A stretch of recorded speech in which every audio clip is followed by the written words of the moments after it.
Hey everyone, welcome to the Seller Growth Podcast. I'm Rob Stanley, Chief Market Officer for AccrueMe. And today I got Keith O'Brien from Page.One. What's going on, Keith? Hey, Rob. Good to see you, man. Yeah, good to see you too. So we got a great one today.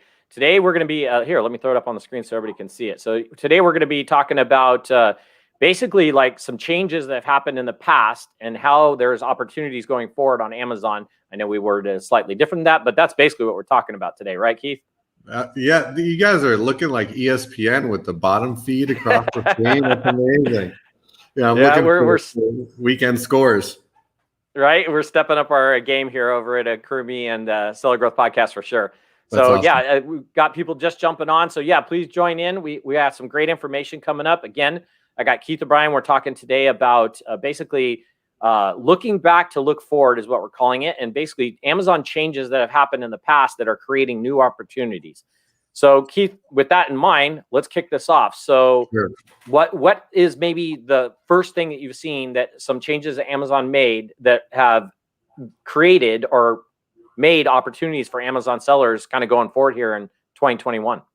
Yeah, so in thinking about preparing for this, I put I've got a couple of changes that are more recent, so 2021, but we'll go back on some of the old ones as well. So I think we'll start with kind of the most basic, right? So I think one of the things that we've seen over the last year is just the responsibility of sellers to really clean up their listings. So what I mean by this is, Rob, you've seen over the years, there's all these different kind of stylized things and different things that kind of float through seller community about different tactics on an actual listing page. And this could be, long titles, keyword stuff titles, keyword stuff bullet points, long bullet points, short bullet points, and then the quintessential emoji on the bullet points. So or something that you can probably attribute to the old ASM, which was the big capital headlines at the beginning of bullets, right?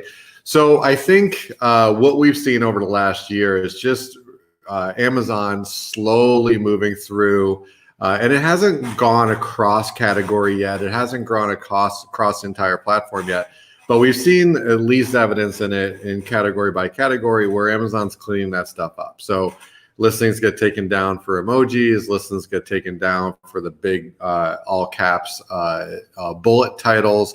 So those are two areas certainly that sellers want to do it. And then want to start really working hard to clean up their listings. And if you kind of just think about it, like if it just defies common sense, it generally is not a good strategy, right?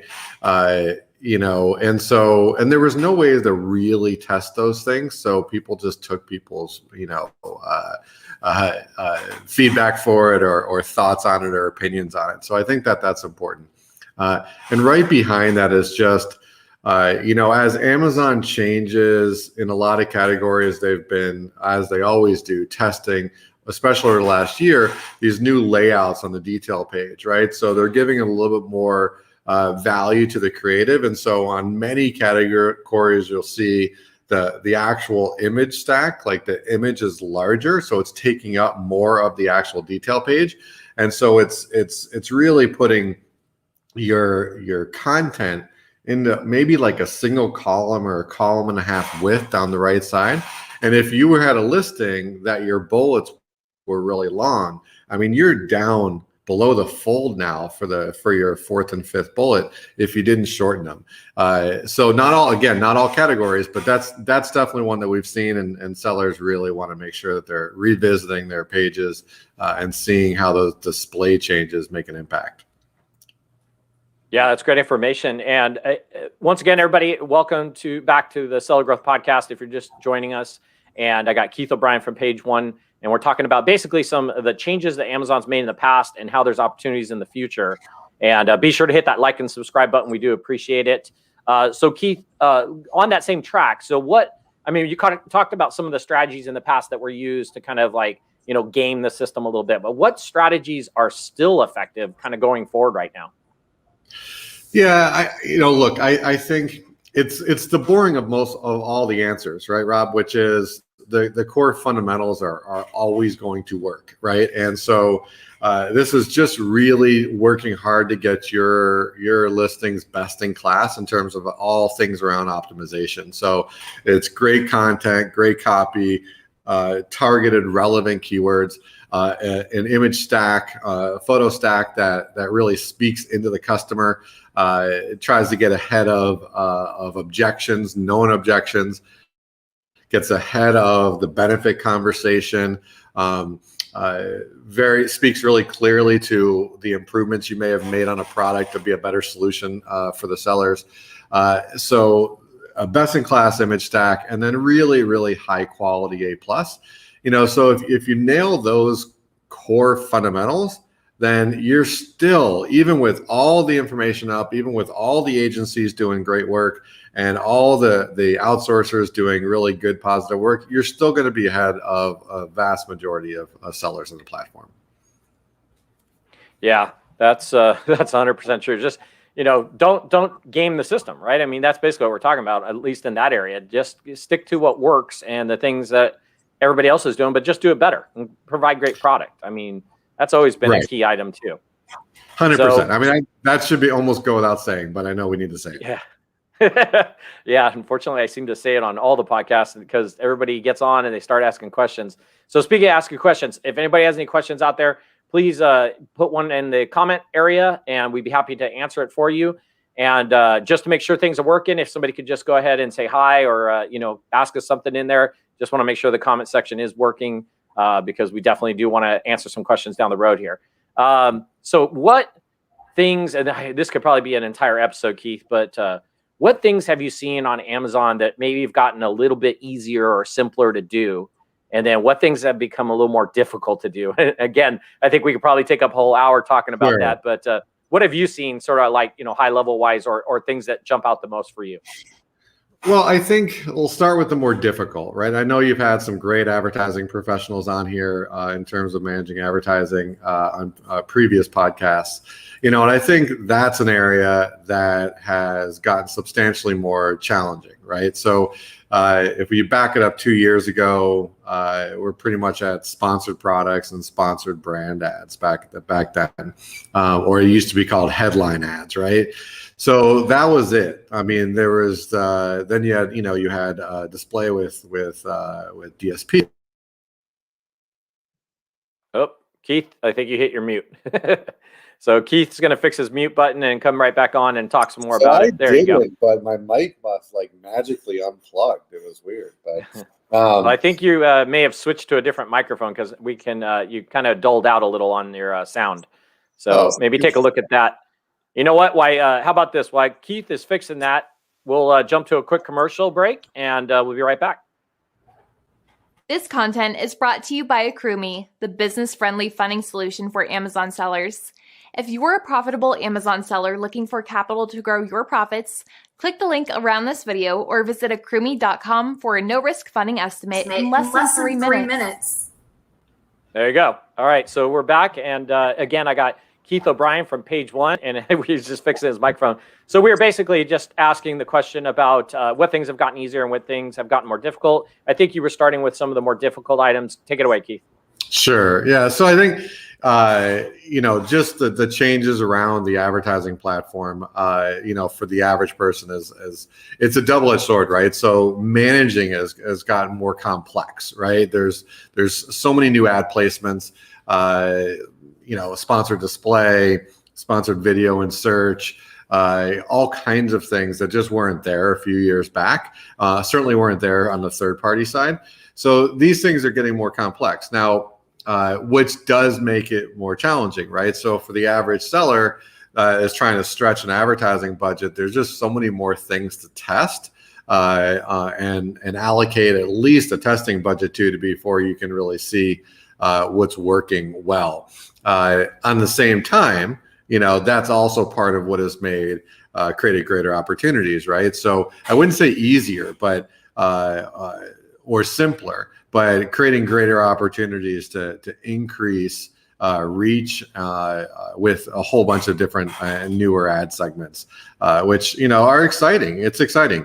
In that same breath, I think what is interesting is as Amazon's advertising continues to evolve, like so many other parts of the marketplace, the importance on great creative is really paramount. So whether that be video for video and search ads, or product detail page videos, or videos in your storefront, or custom graphics and sponsored brands, it's really interesting. And so we've seen that obviously outside of Amazon, Google, Facebook, and as the systems and the tech gets better at managing some parts of advertising that used to require, just countless hours of human, just focus and, kind of mundane tasks. As tech gets better at managing that part, the real challenge and the opportunity is to really elevate yourself from a strategy and data standpoint, analytic standpoint, understanding where to go with what segment and when, right? So it's really interesting. I think that's on both sides. I think it's made it harder, and I think it's made it created a lot more opportunities. Yeah. Again, I mean, we could probably go on for an hour on the different things, but that's some good points there for sure. And I appreciate you kind of keeping it somewhat high level, because otherwise we're going to dive into it and be sitting there talking about this for a good hour. So once again, everybody, so hit that like and that subscribe. I really do appreciate that, helping us out here on the Seller Growth Podcast. And I've got Keith O'Brien from Page.One, and we're basically talking about changes in the past that have happened to Amazon and how there's opportunities in the future or currently because of some of the changes. But let's also talk about what hasn't really changed, Keith. I mean, what have you seen kind of stay the same, and maybe how has that created an opportunity? That's a tough one. Yeah, let's see. I mean, I think, you touched on it a second ago, Rob, which is, product selection is still really key. I think that, and it's not like choosing the magic product. It's just really choosing a great product, right? So, I think as e-commerce, especially during the last, 15 months, is getting such an injection of new eyeballs, and people are, have moved a lot more of their buying to online, and those that weren't, early or even mid-level adopters are doing it much more with a lot more confidence now. At the end of the day, most people just don't want to buy crap. I mean, they don't want to buy bad stuff, and there's a huge portion of the population that will spend a little bit more to buy quality goods. I mean, there's really nothing more frustrating than when you buy something and some piece of it breaks after a couple of months or 6 months, or it just doesn't work as promised, or it's not as quality as it looked like it was, that kind of thing. So I think the core fundamentals, right, of blocking and tackling, great product selection, high quality, invest a little bit more to make it substantially better, and then, as we talked about, just really nailing the basics of listing optimization are never ever going to change. I was just sitting there thinking about some of the changes I've seen. I mean, obviously when I was over at Feedback, we saw a lot of changes happening with a capability of leaving product reviews and being able to respond and things like that. Sure. A lot of that has changed as far as guidelines. That's changed a ton. One of the things I did see is I see a lot more people stepping up to the plate, and I'm talking like better quality images. Definitely, I'm starting to see some of the products that were like the Me Too products kind of going away or having less of those. People are starting to get more creative with finding their own products or making a change to a current existing product. What have you seen? Kind of, you were talking about display ads and stuff. What about? I know what I was going to ask you. What about? Remember the whole, like, there was a huge thing on the whole giveaways, right? Like there was a ton of like, hey, give away a ton of product. Is that still effective, or is that not as effective as it used to be? And what's kind of your advice on that, Steve? I may plead the fifth on this one, Rob, but it's hitting the nerve, right? As I was previous CEO of I Love to Review. We were the first review company to come to market 6.5 years ago on Amazon. And so we shut that company down when the TOS changed. And, we carried forward doing non-review based launch campaigns for a while. We really, as an agency, we really don't do any of it anymore, right? And so I know a lot of people do. I don't know a lot of larger brands that do it consistently, if ever. The reality is, I think everybody is, everyone has an opinion about how Amazon, believes to interpret, express, and enforce their TOS, right? It's certainly all, it's educated conjecture, but it's conjecture really at best, right? And so, unless we've been told, right? Because they can always change their mind, right? One day, incentivized reviews were 100% compliant, and the next day they were not, right? So, I still think all of the things outside of, running advertising on Amazon, driving traffic from off Amazon in legit, clean ways, but directly through to product detail pages or landing pages into product detail pages. I think all of those stuff is super clean, right? When you dance around the edges, it's always open to interpretation, and Amazon can view something a certain way and then decide to change it on a whim, right? But it's all good. Lots of people do it. Lots of friends do it. Lots of very successful sellers, still do search, find, buys, and all this kind of stuff. But I know as an agency, we just stay away from it. Yeah. So you brought up a good point there, Keith, and I want to ask you a little bit about that. You guys deal with some pretty big agencies. So for some of the new sellers out there, what are some of the things you've seen these bigger brands? I'm sorry. I meant to say you deal with a lot of big brands. What have you seen, and what kind of advice can you give to some of the newer sellers that you've seen the bigger brands using that maybe is something that, when you first get started, you're either missing it or you just aren't, you haven't figured it out yet? What kind of advice could you give on that? Yeah, I mean, it's not just with bigger brands, because a lot of times, honestly, Rob, some of the bigger brands, don't do nearly as good a job as some of the younger, nimble sellers, right? Like when you're just launching your first couple of products, like it just becomes, everything is so much more important. We have clients with thousands of SKUs in their catalog, and that all sell well. And some of them, quite honestly, still have a single image and bad copy, right? We just have not got through the catalog deep enough to fix everything, right? And they've been doing it that way for years and years and years. And some of which, are known brands, some of which are not, right? So it's not the brand recognition, but by and large, those companies just produce really solid, high quality product, right? Stuff that's going to last, stuff that people are going to talk about, and not for a bad reason. We're doing a big photo shoot for one of our clients, and they import and sell really high end, beautiful foosball tables, right? Gaming tables, and obviously home gaming is on the rise over the last 12 months as people spend more time at home. But these things are the best; they're just fantastic, right? And you can't always market the best, but you can always really make it an effort to market above the minimum quality level, right? If you just slog and crap, it's going to come back to bite you at some point. So anyway, that's what they do. They just sell good stuff, and they put enough money behind a product to give it legs, and to make sure it's moving through the marketplace, right? And I think the other thing that has really changed a lot is, there are exceptions, right? There are certain exceptions to what I'm going to say.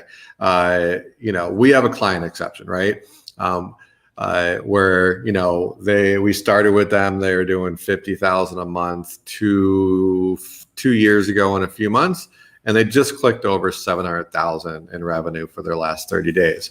And most of that sales growth is all from a single SKU, right? So it's just amazing, right? But the reality of those days where you've got the huge monthly revenue on a single SKU or a couple SKUs, Those are fewer and far between. And so the bigger play, I think, on Amazon now is catalog depth.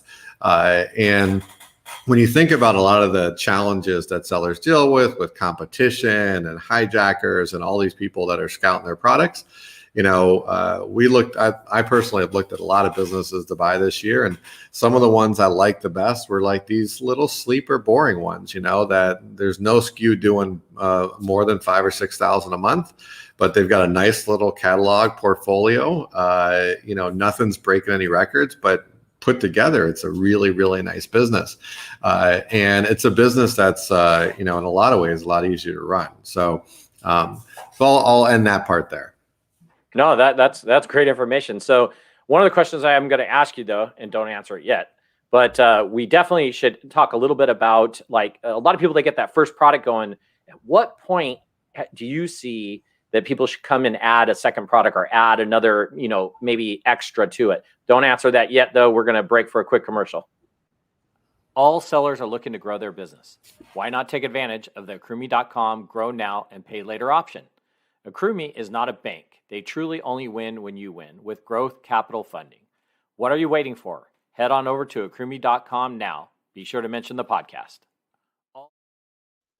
Yeah, so we're back with the Seller Growth Podcast. I'm Rob Stanley, Chief Marketing Officer for Accrueme. Today I've got Keith O'Brien from Page.One, and we're talking about a lot of the changes happened in the past with Amazon and how the opportunities have been created from some of those changes.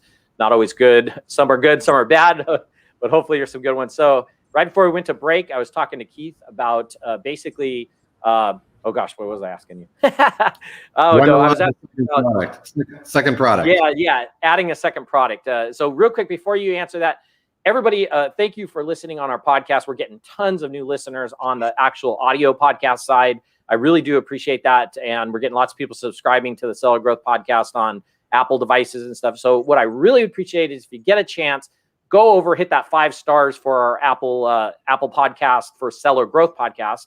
And we did get a few people, and I really appreciate that. So Keith, take it away. When should people add that second product or their next product once they kind of get that first successful one? Gotta love reviews outside of Amazon. You can just tell people to leave 5 stars, man. It's awesome.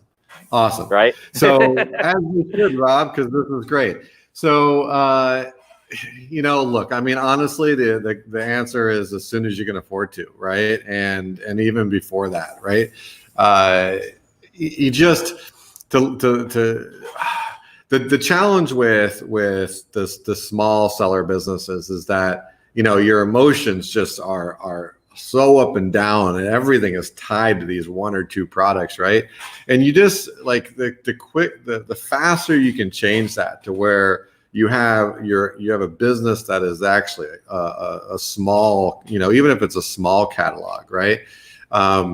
You'll just notice a lot of things change within you mentally, right? Your mentality shifts a bit. You get a lot less emotionally connected to your actual products. Sometimes when you're birthing your first one, it's like you're just so kind of wrapped around the axle so tightly about everything. And it really can cause you to make some bad decisions and just not enjoyable. So as quickly as you can expand that, you want to. And the more that you can build depth in the catalog of related goods, if people really like what they buy from you once, I mean, while there's not tons of brand loyalty on Amazon, there certainly is some. And, we've launched consumable brands over the last 6 months that, within the first couple of months have 15, 20% reorder rates, which is just phenomenal, right? So, so as fast as you can. And if you can afford to do more than one at a time, if you're doing anything that's put on your body or in your body, you almost really need or would want to come out of the gate with multiple SKUs from the get-go. Yeah, I like that. And maybe even add a Shopify store or something outside of Amazon. Like we were just talking about, it's easy to ask for reviews outside of Amazon and, say, hey, go leave a 5-star for us, which you should do for the podcast. But, have that other opportunity like a Shopify or your own website somewhere. Just have that backup. Whoop, I think Keith accidentally hit his mute again. So we'll jump. Oh, There he is. my microphone keeps getting unplugged for some reason. Like, oh, wow. the machine. But Rob, to follow up on that, I mean, the biggest Yeah, go for it. the biggest challenge with one of the biggest challenges with e-commerce is always cash flow, right? And the great illusion in e-commerce for people starting out is that it just spits off the business spits off great cash flow, and it can, right? But it doesn't when you're growing, right? And so people think about hitting a top line revenue of $500,000 at 30% margin. So you're like, oh, we've got $160,000 free and clear every year. Well, that's true, like on your P&L, right? But if you're actually growing and investing in new SKUs, that's you don't have a lot of free cash flow. So this is where a business like Accrume comes in that is really solving, helping to solve that issue for sellers. And because it's a cash flow crunch, so you get paid in e-commerce when you stop growing and when you sell, right? So, at least on the small side. Yeah, I agree. And, thank you for mentioning that, because everybody should head over to accrume.com, 3-minute instant funding form. You're not committing to anything at that point. Just fill out that free estimate form. Takes about 3 minutes. In fact, actually, Keith went and did that and has provided some people over to us, which has been great. And Keith, right? Like 3 minutes to fill out that form. Yeah, it's pretty simple and pretty straightforward. Super. Yeah. So there's 3 2021 changes that I definitely want to talk about. Let's go over this. Just remind. All right. So I think the first one is potentially the biggest right now, and it's relatively new. So this is around brand registry, right? So a few years ago, like being brand registered was, certainly was important, but the benefits to it were somewhat limited, right? Storefront, A+, and maybe a few other basic stuff, back what used to be called headline search ads. Now the benefits of being brand registered compared to not are fairly substantial. A+ definitely creates, at least everything that we've ever tested and done has always created an uplift in conversion rate. Now I think everyone can put video on their detail pages, but there's a lot of ad placements that you just don't get to do, and sales and things like that you don't get to do until you're brand registered. Some of the brand protection and things like that are important, but you can expand your reach so much more as a brand registered seller now. It's really has the gap has gotten a lot bigger between on the value. So what's been interesting is this, at least we've only seen it in the last little while, is that Amazon's now accepting pending trademark registrations to apply for brand registry, which has never been the case before, right? So I'm not sure what that means for their brand accelerator program, but we just had multiple clients that their trademarks pending, it's in process, it's been filed, but not approved yet, that have just recently got approved full stop for brand registry by Amazon just by applying with the pending mark. Wow. I wasn't aware that happened. So that's great, because sometimes those, getting those trademarks and stuff can take a little time, and longer now. Now. But really backed up. Yeah, but now you got an opportunity to get going while you're still, waiting for it. So that's super cool. And that you're right. Brand registry opens a ton of doors and a lot of opportunities. Did I miss anything on this, Keith? Because I know you said you had 3. So did I miss one of them? Go ahead. Speaking of, you'll like this transition, speaking of being backed up, right? I think the biggest change last year was the impact that COVID has had on supply chain and logistics, right? So we are doing normally, with our clients, we'd be doing Q1 and 2 planning and Q3 and 4. With a lot of times it's 30-day turn, on products, and if you're shipping by sea, another 30 days, 2 weeks to get checked into Amazon, right? So maybe a 90-day turn cycle. So you can plan a couple 3-4 months in advance and be fine, right? With the exception of a few times a year, right? Q4 is always crunched, and then Q1 with Chinese New Year. That is just not the reality that we're living anymore. Everything is slower. Everything is slower, right? So start off with manufacturing, right? Most manufacturers are incredibly backed up, where you're just basically taking a number in the queue when you place your order. Like I know with my personal manufacturer, we already had a long manufacturing cycle, about 80 days. But now, like, we put in our order for the summer delivery last year, right? And if we didn't get it in by a certain date, it was going to be like an 8-9 month turn. So we have clients that stuff that was expected to land at port in November just landed a couple weeks ago, right? So with a lot of our clients that we manage, we're doing Q4 inventory planning right now for orders to go in right now. And I think for most people, and some of which has already been done, I think for most people, if you don't have your Q4 planning done by the end of April, you're probably going to be behind, right? So manufacturing's taking longer. Logistics are all shipping's taking longer. I mean, there's a container shortage in India. Like, they literally cannot get enough containers to pack goods on. Then it hits the port, most likely in LA, right? And LA, I mean, there's been ships that have been just sitting at sea for weeks, waiting for the docks to clear up to even unload inventory.